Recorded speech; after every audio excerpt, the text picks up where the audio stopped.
अन्वेषण 2024 north zone का आयोजन गलगोटिया यूनिवर्सिटी में होने जा रहा है। क्या कुछ खास इस प्रोग्राम में होगा, जानकारी देते हुए प्रेस वार्ता में बताया। आइए सुनिए। Postgrad courses and research. This prestigious event hosted by Association of Indian Universities, so called as Anveshan 2024. This is a convention for North Zone universities in the country.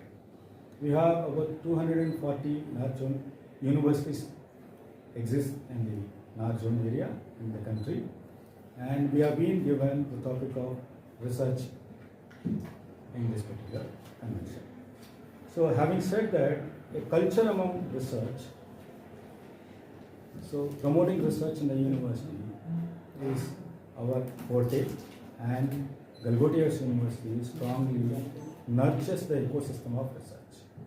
Having said that, this convention goes for 2 days. This is November 26th and 27th, 2 days. And the chief guest of this particular event is Honorable Dr. Dinesh Sharma ji. You all know him, MP, Member of Parliament, Rajya Sabha, Government of India, and also former Chief Minister, Deputy Chief Minister of Uttar Pradesh. And we do have, on the research side, we do have a guest of honor. So Dr. Devkant Pahad Singh ji, Scientist G, is the Director of Defence Institute of Bioenergy Research, DRDO, India. And then so this event actually has broken all the records. And all the records in the sense, this is what we have been told by AIU, that the registrations whoppingly high.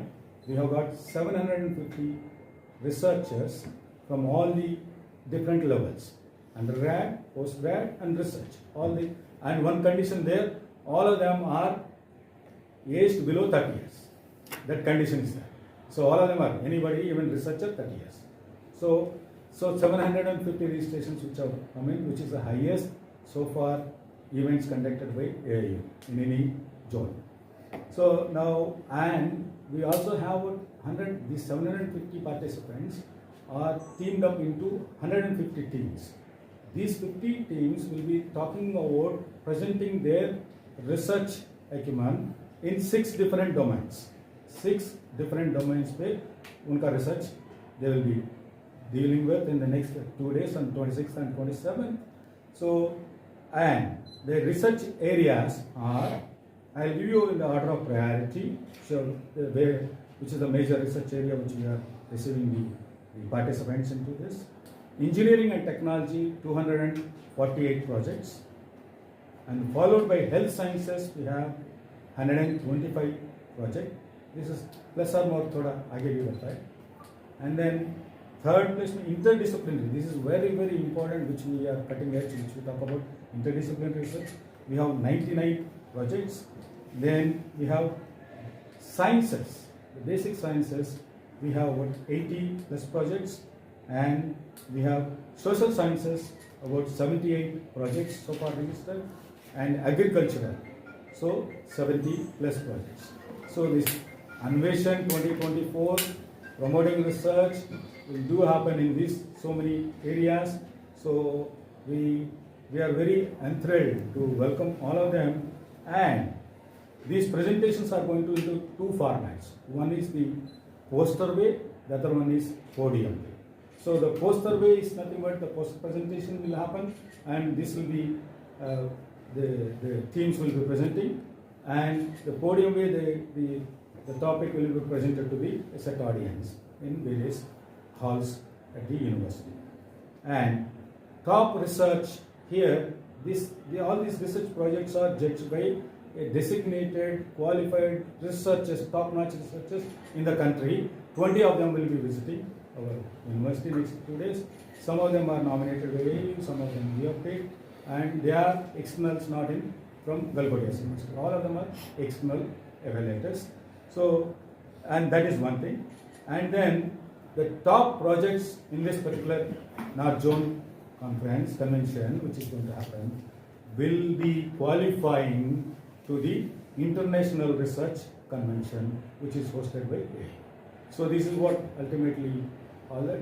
So promoting research is one thing which we believe undergrad students also contribute research, and we have started working with undergrad students promoting research through problem solving.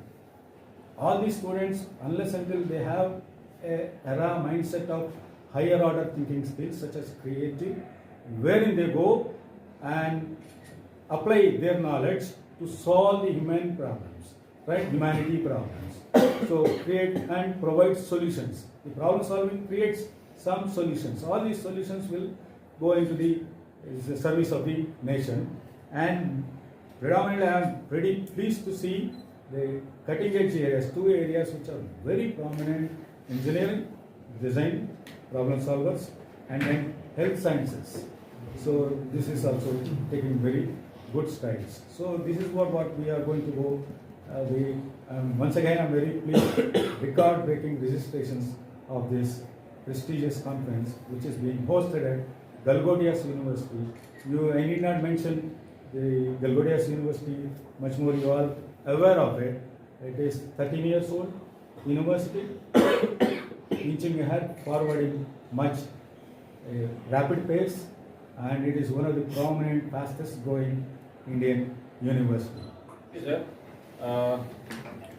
मैं prefer करूँगा हिंदी में, क्योंकि आप लोग Hindi media से काफ़ी लोग हैं।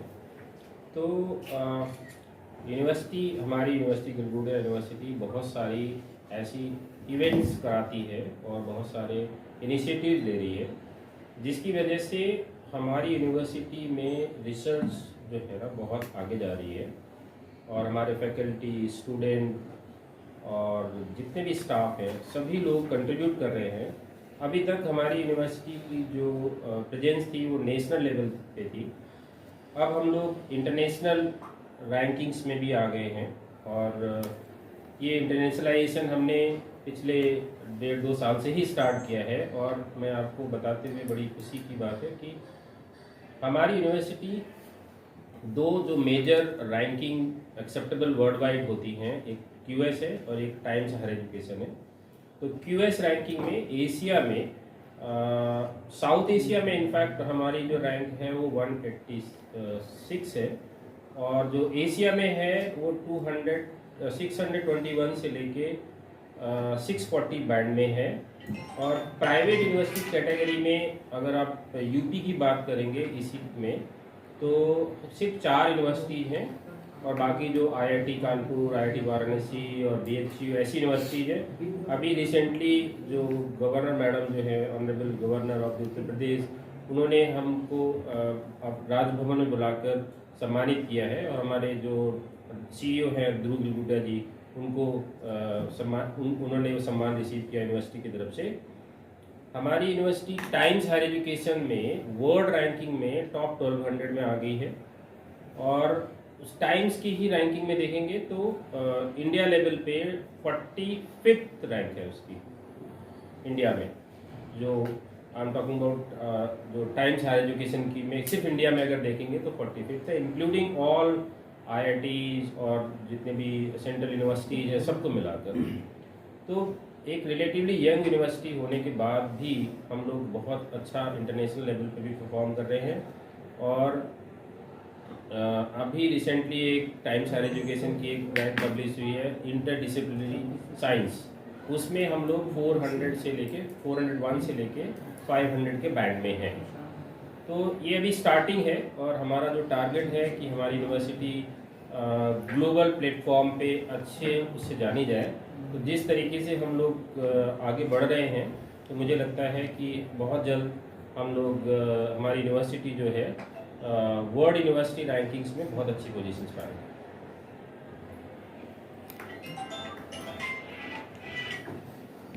सर मैं दोबारा पूछना चाहूँगी उसी प्रश्न को, क्योंकि जो हमारे श्रोता होते हैं या वो ज़्यादातर हिंदी वाले होते हैं जी कि जो ये अन्वेषण कार्यक्रम है 2 दिवसीय, इसका मुख्य उद्देश्य क्या है? देखिए ये AI जैसे सर ने बताया कि AIU होस्ट कर रही है इस इवेंट को, और नॉर्थ रीजन का जो है वो गलगोटिया यूनिवर्सिटी सेंटर बनाया है। तो we are hosting north region और जो रजिस्ट्रेशन है जो सबसे ज़्यादा हुआ है वो हमारे यूनिवर्सिटी में जो होस्ट हो रही है उसी में 750 प्लस रजिस्ट्रेशन। तो यहाँ पर जितने रिसर्चर्स हैं, जो सर ने बताया क्राइटेरिया है कि age should be less than 30 years, तो यंग रिसर्चर्स को प्रमोट करने के लिए, यंग रिसर्चर्स को गाइड करने के लिए एक इवेंट प्लान की गई है, जिससे कि देश में रिसर्च आगे बढ़े और किसी भी देश को, किसी भी ऑर्गेनाइजेशन को आगे बढ़ाने का एक ही सिस्टम है कि वहाँ अगर रिसर्च होगी तभी वो आगे बढ़ेगा। किसी भी ऑर्गेनाइजेशन में जहाँ रिसर्च नहीं होती है, चाहे वो कंट्री हो चाहे वो ऑर्गेनाइजेशन हो, अगर इनोवेशन नहीं हो रही है तो प्रोडक्ट डेड हो जाता है, वो कंट्री में इतना अच्छा नहीं परफॉर्म करता। जो शोध ये बात पे मैं ऐड करना चाहता हूँ, जो अवधेश जी ने पहले बताया आपको peers rankings and Time education. These ranking is also predominantly based on research. Yes. What the university is promoting research. वो रिसर्च का एक जरिया वो रैंकिंग भी बढ़ता है। या तो बेसिकली ये जब हम ये जो बाई प्रोडक्ट है, रैंकिंग वगैरह जितनी है, रैंकिंग एक्रेडिटेशंस, इनके जो क्राइटेरिया है ना वो है research. Research is the focus, चाहे वो फैकल्टी करे चाहे स्टूडेंट करे। तो जो मोदी जी का एक मिशन है कि हमारी यूनिवर्सिटी की एजुकेशन सिस्टम, जब से उन्होंने NEP 2020 पब्लिश किया है, तो उसमें सब वो इतना सभी यूनिवर्सिटीज़ को 1-to-1 फोकस करके कहते हैं कि नहीं, आप इंटरनेशनल रैंकिंग्स में पार्टिसिपेट कीजिए और जो गैप्स हैं उसको फिल कीजिए, और जिससे कि हमारी एजुकेशन सिस्टम जो अभी कंट्री का थोड़ा डाउन चल रहा है और जो वर्ल्ड की टॉप यूनिवर्सिटी से कैसे बीट करें या उनके लेवल पे कैसे आए, तो रिसर्च ही एक जरिया है जिससे हम आगे बढ़ सकते हैं। तो चाहे किसी भी तरीके का नया इनोवेशन होगा, अब किसी भी प्रोडक्ट को देख ले, एप्पल क्यों पॉपुलर है, क्योंकि हर साल वो नए इनोवेशन से प्रोडक्ट लॉन्च करती है। कुछ कंपनियां जो बंद होती हैं क्योंकि वो इनोवेशन बंद कर देती हैं, वही प्रोडक्ट को रिपीट लॉन्च कर रही हैं। तो जब तक आप नई चीज़ें नहीं लाएंगे तब तक आप पॉपुलर नहीं होंगे। हमारी यूनिवर्सिटी ने अभी एक इनिशिएटिव लिया है, सभी को पता ही है, न्यूज़पेपर में पढ़ रहे होंगे, कि NTU के साथ टाई अप करके हमारे न्यू टीचिंग लर्निंग पेडागोजीज को बदल रहे हैं, जिससे कि स्टूडेंट जो है ना, हमारा उस प्रोजेक्ट को नाम दिया है Galgotias G scale, that is Galgotias student centred active learning ecosystem. उसका पर्पज है कि आज की जनरेशन कैसे उस टीचिंग लर्निंग को अडॉप्ट करती है, उसको आइडेंटिफाई करके उसको कैसे मोर इंगेजिंग किया जाए। अगर हम पुराने तरीके से ही पढ़ाते रहेंगे, पुराने तरीके से ही चीज़ें चलती रहेंगी, तो बच्चे जो है ना इंटरेस्ट लूज करते हैं। तो कैसे उसको इंटरेस्टिंग बनाया जाए जिससे कि बच्चे पार्टिसिपेट करें, बच्चे की लर्निंग जो है ना बढ़ाई इम्प्रूव की जा सके। तो रिसर्च भी इसी तरीके से है कि रिसर्च अगर नहीं होगी, इनोवेशंस नहीं होंगे, तो आप आगे नहीं बढ़ सकते।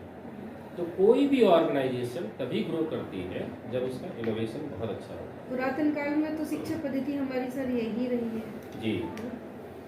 शोध पे इसमें स्टूडेंट पार्टिसिपेट कर रहे हैं या faculties? Students and UG PG PhD 30 years के अंदर, सो जो पार्टिसिपेट करेगा सो रिसर्चर का नाम से जाने जाते हैं, नॉट स्टूडेंट आर नॉट। जो आविष्कारक हैं, कोई भी शोधकर्ता फैकल्टी हैं, भी जुड़े हो सकते हैं। वो किन किन सभी यूनिवर्सिटी क्षेत्रों से आ के- रहे हैं? यूनिवर्सिटी नाम सभी क्षेत्रों के हैं ना सर? आई थिंक सभी 45 यूनिवर्सिटी से आ रहे ये हैं। 200 में 45 यूनिवर्सिटी 45 यूनिवर्सिटी। कितनी, हाँ 45 यूनिवर्सिटी से 45 यूनिवर्सिटी प्लस 45 प्लस यूनिवर्सिटी से सेंट्रली फंडेड हैं।